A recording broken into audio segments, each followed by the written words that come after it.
بسم الله الرحمن الرحيم.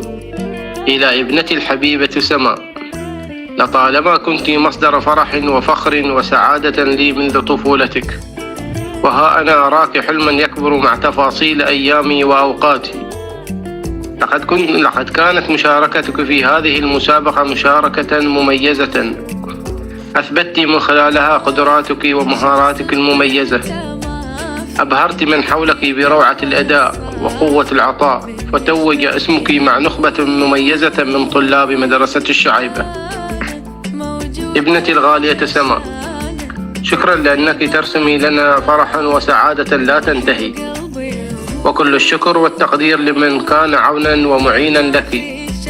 شكرا لمعلماتك على المتابعة والرقي بمستواك التحصيلي، والشكر أيضا موصول لإدارة المدرسة. ويداريني يفهمني ويحس فيني، كبر قدره بعيني يا حبيبي يا ابو. ابنتي الغالية هاجر، نحن فخورين بك وباجتهادك الدائم. شكرا على جهدك وتميزك في هذه المسابقة، وشكرا للمعلمات الفاضلات ولإدارة المدرسة وعلى رأسهم مديرة المدرسة.